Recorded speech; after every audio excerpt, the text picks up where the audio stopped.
ஓம் சாய்ராம். பௌர்ணமி வருதுங்க. அதாவது வெள்ளிக்கிழமை அன்றைக்கு பௌர்ணமி வருது. இந்த ஆவணி பௌர்ணமி அன்று நீங்கள் இந்த ஒரே ஒரு விளக்கை மட்டும் உங்கள் வீட்டில் ஏற்றினால் போதும். உங்கள் வீட்டுக்கு சகல சௌபாக்கியங்களும் வந்து சேருங்க, சகல ஐஸ்வர்யங்களும் வந்து சேரும்.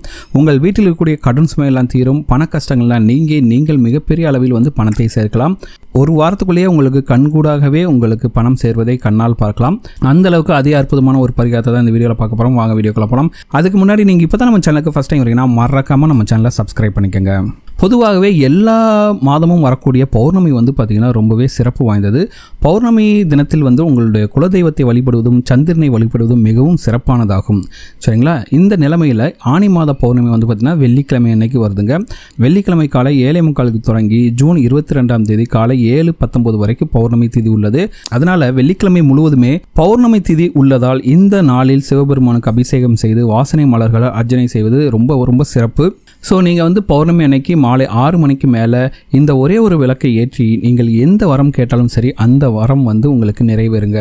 அது பணமாக இருக்கட்டும், பொருளாக இருக்கட்டும், எந்த வரமாக இருக்கட்டும், விளக்கை எப்படி ஏற்றலாம் அப்படின்னு பார்க்கலாம். இந்த விளக்கை ஏற்றுவதற்கு உங்களுக்கு 3 பொருட்கள் தேவை. ஒன்று வந்து பார்த்தீங்கன்னா அகல் விளக்கு, அடுத்து வெள்ளை சர்க்கரை, அதுக்கடுத்து வெள்ளை முச்சை. சரிங்களா? வெள்ளிக்கிழமையில் வரக்கூடிய பௌர்ணமி எப்போதுமே சிறப்பானதாகும். ஏன்னா வெள்ளிக்கிழமை வந்து பார்த்தீங்கன்னா சுக்கிரனுக்குரிய நாளாகும். சுக்கிரனுக்குரிய தானியம் வந்து பார்த்தீங்கன்னா வெள்ளை மொச்சை. அதே போல் பௌர்ணமிங்கிறது சந்திரனுக்குரிய நாளாகும். ஸோ சந்திரனுக்குரிய நிறமும் பார்த்திங்கன்னா வெள்ளை நிறமாகும். அதனால தாங்க நம்ம வந்து வெள்ளை மொச்சையும் இந்த சர்க்கரையும் வந்து நம்ம எடுத்துக்கிறோம், வெள்ளை சர்க்கரையும் எடுத்துக்கிறோம். சரிங்களா?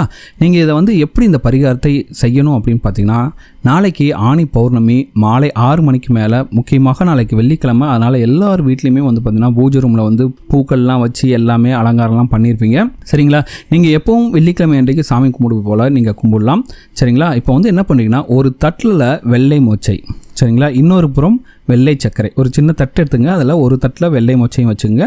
இன்னொரு பக்கம் வந்து ஒரு வெள்ளை சர்க்கரை இருக்குல்ல, நம்ம சர்க்கரையை வந்து ஒரு தட்டில் வச்சுக்கோங்க. சரிங்களா? இப்போ ஒரு சைடு வெள்ளை மொச்சை இருக்குது, இன்னொரு சைடு வந்து வெள்ளை சர்க்கரை இருக்குது. இவற்றுக்கு இடையே அகல் விளக்கில் நெய் விட்டு பூஜை அறையில் விளக்கேற்ற வேண்டும். சரிங்களா? ஒரு தட்டு இங்கிட்டு இருக்குது, இன்னொரு தட்டு இந்த சைடு இருக்குது. கொஞ்சம் கேப் விட்டுட்டு அந்த கேப்பில் வந்து நீங்கள் வந்து அகல் விளக்கில் நெய் விட்டு பஞ்சத்திரி போட்டு பூஜை அறையில் விளக்கேற்ற வேண்டும். சரிங்களா?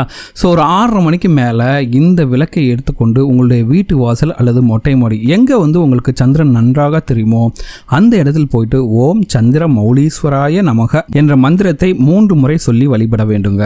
சரிங்களா? அதுக்கடுத்து அந்த விளக்கை அப்படியே கொண்டு வந்துட்டு உங்களுடைய பூஜை அறையில் அதே போல் வச்சுருங்க. அது பூஜை அறையில் வந்து தானாக குளிரும் வரை எரிய விட வேண்டும். சரிங்களா? நீங்கள் வந்து மலையத்தெல்லாம் கூடாது, அந்த விளக்கு தானாக குளிரும் வரை எரிய விட வேண்டும். சரிங்களா? பரிகாரம் முடிஞ்சதுங்க. சரிங்களா? ஸோ திரும்ப ஒரு தடவை சொல்கிறேன். உங்களுக்கு மாலை 6 மணிக்கு மேலே ஒரு தட்டில் வெள்ளை மொச்சையும் மற்றொரு புறம் வந்து வெள்ளை சர்க்கரையும் போட்டு ஒரு தட்டில் வச்சுருங்க. 2 தட்டுக்கு இடையில கொஞ்சம் கேப் விட்டுட்டு அந்த இடைப்பட்ட இடத்தில் வந்து பார்த்திங்கன்னா ஒரு அகல் விளக்கில் நெய் விட்டு பஞ்சத்திரி போட்டு பூஜையில் விளக்கேற்ற வேண்டும். அதுக்கடுத்து அந்த விளக்கை 6:30 மணிக்கு மேலே உங்களுடைய மொட்டை மாடிக்கு சென்று அங்கு சந்திரனுக்கு காட்டி ஓம் சந்திர மௌலீஸ்வராய நமக அப்படிங்கிற மந்திரத்தை மட்டும் 3 முறை சொல்லிவிட்டு நீங்கள் வந்துட்டு அந்த விளக்கை கொண்டு வந்து உங்கள் பூஜையில் வச்சுட்டு அது தானாக குளிரும் வரை ஊற்றுங்க. சரிங்களா?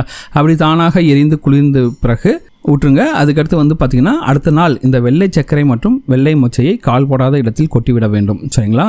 இந்த வழிபாட்டினை நீங்கள் மேற்கொள்ளும் போது சிவபெருமானையும் மகாலட்சுமி தாயாரையும் சந்திரனையும் மனதார நினைத்து வேண்டிக் கொள்ள வேண்டும். இப்படி நீங்கள் விளக்கேற்றி வழிபடுவதால் சிவபெருமானோட அருளும் முழுமையாக கிடைக்கும். மகாலட்சுமி தாயார், சுக்கிர பகவான் மற்றும் சந்திர பகவானோட அருளும் உங்களுக்கு முழுமையாக கிடைக்குங்க. சுகபோகமான வாழ்க்கைக்கு செல்வத்திற்கு காரணம் வந்து பார்த்திங்கன்னா சுக்கிரன் தான். அதனால் அந்த சந்திரனுக்கும் சுக்கிரனுக்கும் ரொம்ப உரிய நாளான நாளைக்கு பௌர்ணமி அன்னைக்கு நீங்கள் இப்படி விளக்கேற்றும் போது நீங்கள் கேட்ட வரங்கள் அனைத்தும் கிடைக்கும். அது பணமாக இருக்கலாம், பொருளாக இருக்கலாம். நீங்கள் எந்த வரம் கேட்டாலும் சரி அந்த வரம் வந்து நிறைவேறுங்க. இந்த விளக்கை ஏற்றி விட்டு ஒரு வாரத்துக்குள்ளேயே பார்த்தீங்கன்னா உங்களுக்கு வந்து நல்ல வித்தியாசம் தெரியும். உங்கள் வீட்டிற்கு வந்து பணம் வந்து நிறைய வந்து சேர ஆரம்பிச்சிடும். அந்த மாற்றம் வந்து உங்களுக்கு கண்கூடாகவே தெரியுங்க. நம்பிக்கையுள்ளவர்கள் கண்டிப்பாக இந்த பரிகாரத்தை செய்து பாருங்கள். ரொம்ப எளிமையான பரிகாரம், ஆனால் உங்கள் வீட்டிற்கு சகல ஐஸ்வர்யத்தையும் அஷ்டலக்ஷ்மியும் கொண்டு வந்து தரக்கூடிய ஒரு அற்புதமான பரிகாரம் இது. இந்த பரிகாரத்தை செஞ்சு பாருங்கள். உங்கள் வீட்டில் வந்து பண கஷ்டம்லாம் தீரும், பணமும் பல வழியிலிருந்து வந்து சேரும். இந்த பரிகாரம் செஞ்சு உங்களுக்கு நல்ல பலன் கிடைச்சதுன்னா மாதம் இதே பரிகாரத்தை கண்டினியூவாக செய்ய ஆரம்பிங்க. அது வந்து பார்த்திங்கன்னா உங்களுக்கு மிகப்பெரிய அளவில் பணத்தை கொண்டு வந்து தருங்க. ஸோ அந்த மகாலட்சுமி தாயாரோட அருட்கடாச்சம் உங்கள் வீட்டில் இருக்கும். மகாலட்சுமி கடாச்சம் முழுமையாக உங்கள் வீட்டில் இருக்கும். இந்த வீடியோ உங்களுக்கு பிடிச்சிக்க நம்புறேன். இந்த வீடியோ பிடிச்சிருந்தா மறக்காம நம்ம சேனலை சப்ஸ்கிரைப் பண்ணுங்கள். இந்த வீடியோ பற்றின உங்களோட கமெண்ட்ஸை கமெண்ட் பண்ணுங்கள். இந்த வீடியோ உங்கள் ஃப்ரெண்ட்ஸோட ஷேர் பண்ணுங்கள், லைக் பண்ணுங்கள், கமெண்ட் பண்ணுங்கள்.